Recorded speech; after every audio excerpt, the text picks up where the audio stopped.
How to Change the Course of Human History, at least the part that's already happened, by David Graeber and David Wengrow. 1. In the beginning was the Word. For centuries, we have been telling ourselves a simple story about the origins of social inequality. For most of their history, humans lived in tiny egalitarian bands of hunter-gatherers. Then came farming, which brought with it private property, and then the rise of cities, which meant the emergence of civilization, properly speaking.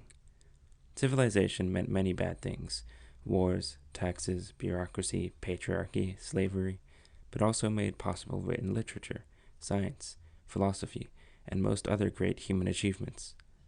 Almost everyone knows this story in its broadest outlines. Since at least the days of Jean-Jacques Rousseau, it has framed what we think the overall shape and direction of human history to be. This is important, because the narrative also defines our sense of political possibility. Most see civilization, hence inequality, as a tragic necessity. Some dream of returning to a past utopia, of finding an industrial equivalent to primitive communism, or even, in extreme cases, of destroying everything and going back to being foragers again. But no one challenges the basic structure of the story. There is a fundamental problem with this narrative. It isn't true. Overwhelming evidence from archaeology, anthropology, and kindred disciplines is beginning to give us a fairly clear idea of what the last 40,000 years of human history really look like, and in almost no way does it resemble the conventional narrative. Our species did not, in fact, spend most of its history in tiny bands. Agriculture did not mark an irreversible threshold in social evolution. The first cities were often robustly egalitarian. Still, even as researchers have gradually come to a consensus on such questions, they remain strangely reluctant to announce their findings to the public, or even scholars in other disciplines, let alone reflect on the larger political implications. As a result, those writers who are reflecting on the big questions of human history, Jared Diamond, Francis Fukuyama, Ian Morris, and others, still take Rousseau's question, "What is the origin of social inequality?" as their starting point, and assume the larger story will begin with some kind of fall from primordial innocence. Simply framing the question this way means making a series of assumptions: that 1, there is a thing called inequality, 2, that it is a problem, and 3, that there was a time it did not exist. Since the financial crash of 2008, of course, and the upheavals that followed, the problem of social inequality has been at the center of political debate. There seems to be a consensus among the intellectual and political classes that levels of social inequality have spiraled out of control, and that most of the world's problems result from this, in one way or another. Pointing this out is seen as a challenge to global power structures, but compare this to the way similar issues might have been discussed a generation earlier. Unlike terms such as capital or class power, the word equality is practically designed to lead to half measures and compromise. One can imagine overthrowing capitalism or breaking the power of the state, but it's very difficult to imagine eliminating inequality. In fact, it's not obvious what doing so would even mean, since people are not all the same, and nobody would particularly want them to be. Inequality is a way of framing social problems appropriate to technocratic reformers, the kind of people who assume from the outset that any real vision of social transformation has long since been taken off the political table. It allows one to tinker with the numbers, argue about Gini coefficients and thresholds of dysfunction, readjust tax regimes or social welfare mechanisms, even shock the public with figures showing just how bad things have become. Can you imagine? 0.1% of the world's population controls over 50% of the wealth, all without addressing any of the factors that people actually object to about such unequal social arrangements. For instance, that some manage to turn their wealth into power over others, or that other people end up being told their needs are not important and their lives have no intrinsic worth. The latter, we are supposed to believe, is just the inevitable effect of inequality, and inequality the inevitable result of living in any large, complex, urban, technologically sophisticated society. That is the real political message conveyed by endless invocations of an imaginary age of innocence, before the invention of inequality. That if we wanted to get rid of such problems entirely, we'd have to somehow get rid of 99.9% of the Earth's population and go back to being tiny bands of foragers again. Otherwise, the best we can hope for is to adjust the size of the boot that will be stomping on our faces, forever, or perhaps to wrangle a bit more wiggle room, in which some of us can at least temporarily duck out of its way. Mainstream social science now seems mobilized to reinforce this sense of hopelessness. Almost on a monthly basis, we are confronted with publications trying to project the current obsession with property distribution back into the Stone Age, setting us on a false quest for egalitarian societies, defined in such a way that they could not possibly exist outside some tiny band of foragers, and possibly not even then. What we're going to do in this essay, then, is two things. First, we'll spend a bit of time picking through what passes for informed opinion on such matters, to reveal how the game is played, how even the most apparently sophisticated contemporary scholars end up reproducing conventional wisdom as it stood in France or Scotland in, say, 1760. Then we will attempt to lay down the initial foundations of an entirely different narrative. This is mostly ground-clearing work. The questions we are dealing with are so enormous, and the issues so important, that it will take years of research and debate to even begin understanding the full implications. But on one thing we insist.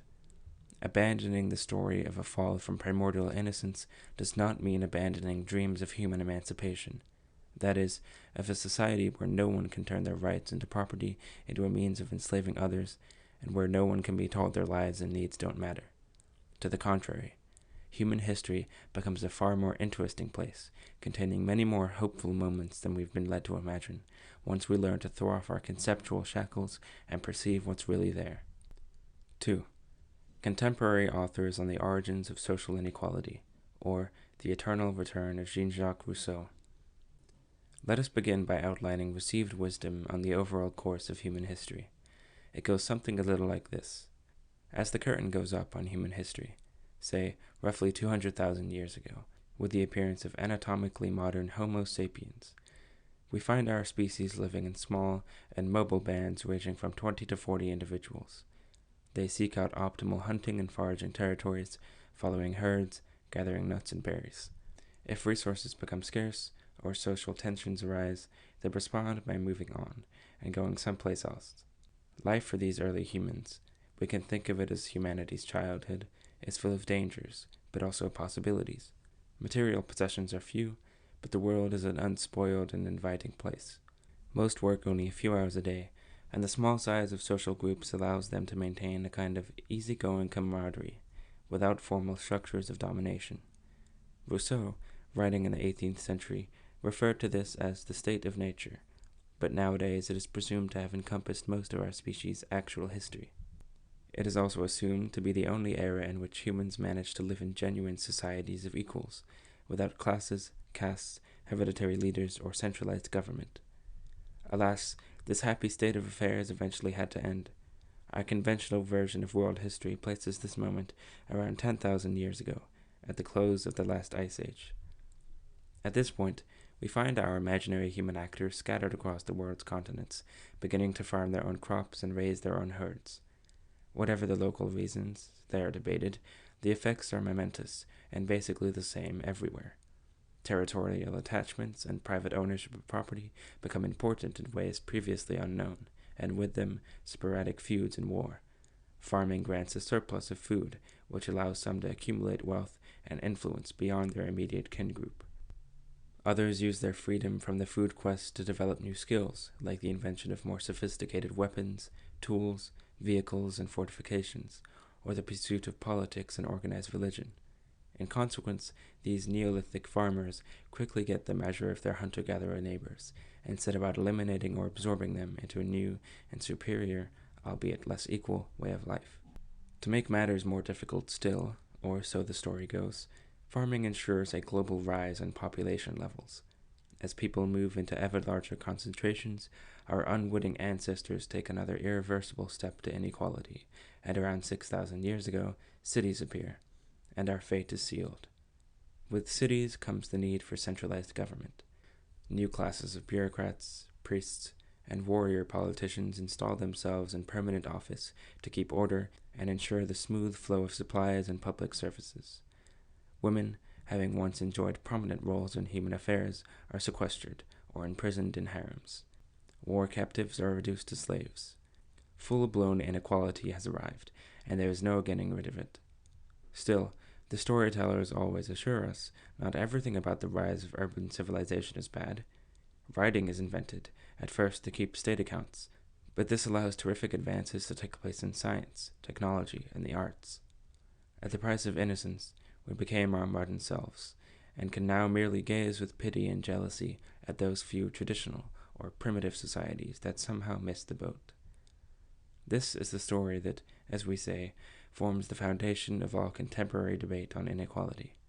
If, say, an expert in international relations or a clinical psychologist wishes to reflect on such matters, they are likely to simply take it for granted that, for most of human history, we lived in tiny egalitarian bands, or that the rise of cities also meant the rise of the state. The same is true of most recent books that try to look at the broad sweep of prehistory in order to draw political conclusions relevant to contemporary life. Consider Francis Fukuyama's The Origins of Political Order, from pre-human times to the French Revolution. Quote, in its early stages, human political organization is similar to the band-level society observed in higher primates like chimpanzees. This may be regarded as a default form of social organization. Rousseau pointed out that the origin of political inequality lay in the development of agriculture, and in this he was largely correct. Since band-level societies are pre-agricultural, there is no private property in any modern sense. Like chimp bands, hunter-gatherers inhabit a territorial range that they guard and occasionally fight over. But they have a lesser incentive than agriculturalists to mark out a piece of land and say, "This is mine." If their territory is invaded by another group, or if it is infiltrated by dangerous predators, band-level societies may have the option of simply moving somewhere else due to low population densities. Band-level societies are highly egalitarian. Leadership is vested in individuals based on qualities like strength, intelligence, and trustworthiness, but it tends to migrate from one individual to another. End quote. Jared Diamond, in World Before Yesterday, What Can We Learn from Traditional Societies, suggests that such bands, in which he believes humans still lived as recently as 11,000 years ago, comprised just a few dozen individuals, most biologically related. They led a fairly meager existence, quote, hunting and gathering whatever wild animal and plant species happened to live in an acre of forest, end quote. Why just an acre? He never explains. And their social lives, according to Diamond, were enviably simple. Decisions were reached through, quote, face-to-face discussion, end quote, and there were, quote, few personal possessions, end quote, and, quote, no formal political leadership or strong economic specialization, end quote. Diamond concludes that, sadly, it is only within such primordial groupings that humans have ever achieved a significant degree of social equality. For Diamond and Fukuyama, as for Rousseau some centuries earlier, what put an end to that equality, everywhere and forever, was the invention of agriculture and the higher population levels it sustained. Agriculture brought about a transition from bands to tribes. Accumulation of food surplus fed population growth, leading some tribes to develop into rank societies known as chiefdoms. Fukuyama paints an almost biblical picture, a departure from Eden. Quote, as little bands of human beings migrated and adapted to different environments, they began their exit out of the state of nature by developing new social institutions, end quote. They fought wars over resources. Gangly and pubescent, these societies were headed for trouble. It was time to grow up, time to appoint some proper leadership. Before long, chiefs had declared themselves kings, even emperors. There was no point in resisting. All this was inevitable once humans adopted large, complex forms of organization. Even when their leaders began acting badly, creaming off agricultural surplus to promote their flunkies and relatives, making status permanent and hereditary, collecting trophy skulls and harems of slave girls, or tearing out rivals' hearts with obsidian knives, there could be no going back. Large populations, says Diamond, can't function without leaders who make the decisions, executives who carry out the decisions, and bureaucrats who administer the decisions and laws. Alas for all of you readers who are anarchists and dream of living without any state government. Those are the reasons why your dream is unrealistic.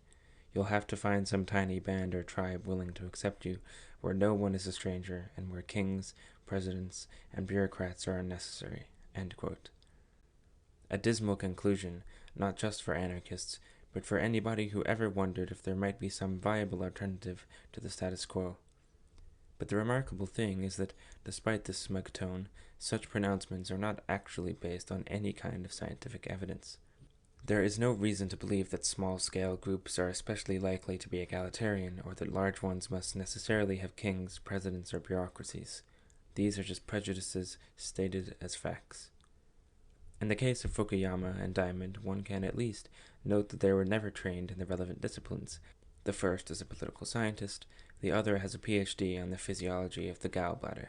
Still, even when anthropologists and archaeologists try their hand at big-picture narratives, they have an odd tendency to end up with some similarly minor variation on Rousseau.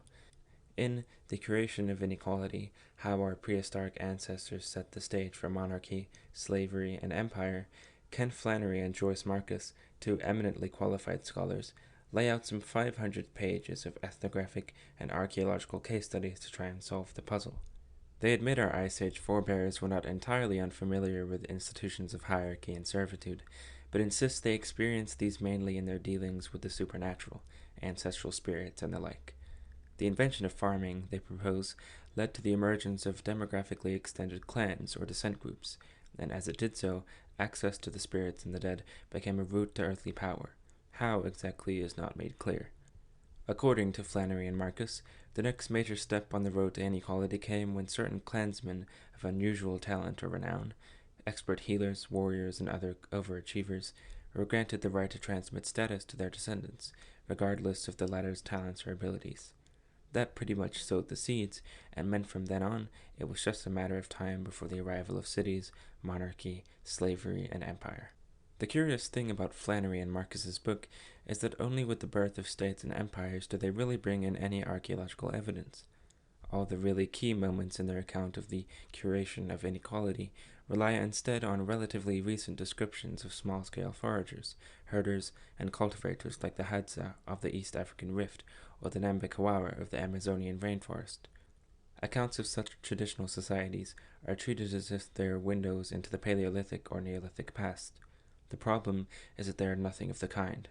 The Hadza or the Nambikawara are not living fossils. They have been in contact with agrarian states and empires, raiders and traders for millennia, and their social institutions were decisively shaped through attempts to engage with or avoid them. Only archaeology can tell us what, if anything, they have in common with prehistoric societies. So, while Flannery and Marcus provide all sorts of interesting insights into how inequalities might emerge in human societies, they give us little reason to believe that this is how they actually did. Finally, let us consider Ian Morris's Foragers, Farmers, and Fossil Fuels, How Human Values Evolve. Morris is pursuing a slightly different intellectual project, to bring the findings of archaeology, ancient history, and anthropology into dialogue with the work of economists, such as Thomas Piketty on the causes of inequality in the modern world, or Sir Tony Atkinson's more policy-oriented Inequality, What Can Be Done? The deep time of human history, Morris informs us, has something important to tell us about such questions, but only if we first establish a uniform measure of inequality applicable across its entire span.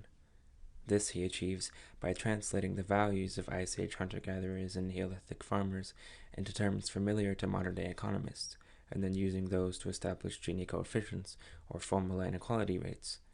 Instead of the spiritual inequities that Flannery and Marcus highlight, Morris gives us an unapologetically materialist view, dividing human history into the three big F's of his title, depending on how they channel heat.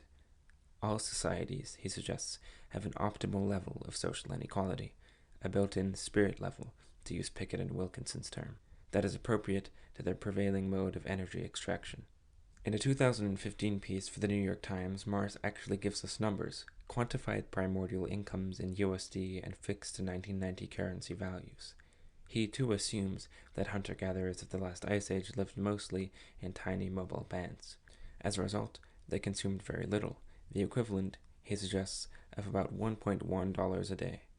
Consequently, they also enjoyed a Gini coefficient of around 0.25, that is, about as low as such rates can go, since there was little surplus or capital for any would-be elite to grab.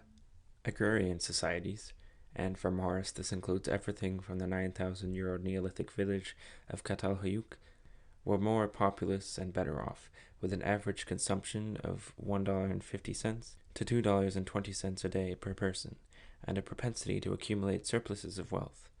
But most people also worked harder and under markedly inferior conditions, so farming societies tended towards much higher levels of inequality. Fossil-fueled societies should really have changed all that by liberating us from the drudgery of manual work and bringing us back towards more reasonable Gini coefficients, closer to those of our hunter-forager ancestors. And for a while, it seemed like this was beginning to happen. But for some odd reason, which Morris doesn't completely understand, matters have gone into reverse again, and the wealth is once again sucked up into the hands of a tiny global elite. Quote, "If the twists and turns of economic history over the last 15,000 years and popular will are any guide, the right level of post-tax income inequality seems to lie between about 0.25 and 0.35, and that of wealth inequality between about 0.7 and 0.8. Many countries are now at or above the upper bounds of these ranges, which suggests that Mr. Piketty is indeed right to foresee trouble." End quote. Some major technocratic tinkering is clearly in order. Let us leave Morris's prescriptions aside, but just focus on one figure, the Paleolithic income of $1.1 a day. Where exactly does it come from? Presumably the calculations have something to do with the calorific value of daily food intake. But if we're comparing this to daily incomes today, wouldn't we also have to factor in all the other things Paleolithic foragers got for free, but which we ourselves would expect to pay for? Free security, free dispute resolution, free primary education, free care of the elderly, free medicine, not to mention entertainment costs, music, storytelling, and religious services. Even when it comes to food, we must consider quality. After all, we're talking about 100% organic free-range produce here, washed down with purest natural spring water. Much contemporary income goes to mortgages and rents, but consider the camping fees for prime Paleolithic locations along the Dorgon, or the Vizier, not to mention the high-end evening classes in naturalistic rock painting and ivory carving, and all those fur coats. Surely all this must cost wildly in excess of $1.10 per day, even in $1990. It's not for nothing that Marshall Salines referred to foragers as the original affluent society. Such a life today would not come cheap. This is all admittedly a bit silly, but that's kind of our point. If one reduces world history to Gini coefficients, silly things will necessarily follow, also depressing ones. Morris at least feels something is askew with the recent galloping increases of global inequality. By contrast, historian Walter Seidel has taken Piketty-style readings of human history to their ultimate miserable conclusion in his 2017 book, The Great Leveler: Violence and the History of Inequality from the Stone Age to the 21st Century, concluding there's really nothing we can do about inequality. Civilization invariably puts in charge a small elite who grab more and more of the pie. The only thing that has ever been successful in dislodging them is catastrophe: war, plague, mass conscription, wholesale suffering and death. Half measures never work. So, if you don't want to go back to living in a cave or die in a nuclear holocaust, which presumably also ends up with the survivors living in caves, you're going to just have to accept the existence of Warren Buffett and Bill Gates. The liberal alternative? Flannery and Marcus, who openly identify with the tradition of Jean-Jacques Rousseau, end their survey with the following helpful suggestion. Quote, "We once broached this subject with Scotty McNeish, an archaeologist who had spent 40 years studying social evolution. How, we wondered, could society be made more egalitarian? After briefly consulting his old friend Jack Daniels, McNeish replied, 'Put hunters and gatherers in charge.'" End quote. 3. But did we really run headlong for our chains? The really odd thing about these endless evocations of Rousseau's innocent state of nature and that fall from grace is that Rousseau himself never claimed the state of nature really happened. It was all a thought experiment. In his Discourse on the Origin and the Foundation of Inequality Among Mankind, 1754, where most of the story we've been telling and retelling originates, he wrote, "The researches in which we may engage on this occasion are not to be taken for historical truths, but merely as hypothetical and conditional reasonings, fitter to illustrate the nature of things than to show their origin." End quote. Rousseau's state of nature was never intended as a stage of development. It was not supposed to be an equivalent to the phase of savagery, which opens the evolutionary schemes of Scottish philosophers such as Adam Smith, Ferguson, Miller, or later Lewis Henry Morgan. These others were interested in defining levels of social and moral development, corresponding to historical changes in mode of production, foraging, pastoralism, farming, industry. What Rousseau presented is, by contrast, more of a parable. As emphasized by Judith Shklar, the renowned Harvard political theorist, Rousseau was really trying to explore what he considered the fundamental paradox of human politics, that our innate drive for freedom somehow leads us, time and again, on a, quote, spontaneous march to inequality, end quote. In Rousseau's own words, quote, all ran headlong for their chains in the belief that they were securing their liberty, for although they had enough reason to see the advantages of political institutions, they did not have enough experience to foresee the dangers, end quote. The imaginary state of nature is just a way of illustrating the point. Rousseau wasn't a fatalist. What humans make, he believed, they could unmake. We could free ourselves from the chains. It just wasn't going to be easy. Shklar suggests that the tension between possibility and probability, the possibility of human emancipation, the likelihood we'll all just place ourselves in some form of voluntary servitude again, was the central animating force of Rousseau's writings on inequality. All this might seem a bit ironic since, after the French Revolution, many conservative critics held Rousseau personally responsible for the guillotine. What brought the terror, they insisted, was precisely his naive faith in the innate goodness of humanity, and his belief that a more equal social order could simply be imagined by intellectuals and then imposed by the general will. But very few of those past figures, now pilloried as romantics and utopians, were really so naive. Karl Marx, for instance, held that what makes us human is our power of imaginative reflection. Unlike bees, we imagine the houses we'd like to live in, and only then set about constructing them. But he also believed that one couldn't just proceed in the same way with society and try to impose an architect's model. To do so would be to commit the sin of utopian socialism, for which he had nothing but contempt. Instead, revolutionaries had to get a sense of the larger structural forces that shaped the course of world history and take advantage of underlying contradictions. For instance, the fact that the individual factory owners need to stiff their workers to compete, but if all are too successful in doing so, no one will be able to afford what their factories produce.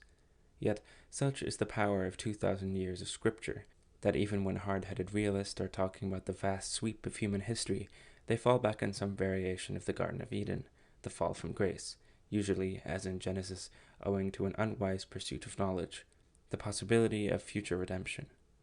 Marxist political parties quickly developed their own version of the story, fusing together Rousseau's state of nature and the Scottish Enlightenment idea of developmental stages. The result was a formula for world history that began with original primitive communism, overcome by the dawn of private property, but someday destined to return. We must conclude that revolutionaries, for all their visionary ideals, have not tended to be particularly imaginative, especially when it comes to linking past, present, and future. Everyone keeps telling the same story. It's probably no coincidence that today, the most vital and creative revolutionary movements at the dawn of this new millennium, the Zapatistas of Chiapas and the Curs of Rocheva being only the most obvious examples, are those that simultaneously root themselves in a deep traditional past. Instead of imagining some primordial utopia, they can draw in a more mixed and complicated narrative. Indeed, there seems to be a growing recognition in revolutionary circles that freedom, tradition, and the imagination have always and will always be entangled in ways we do not completely understand. It's about time the rest of us catch up and start to consider what a non-biblical version of human history might be like.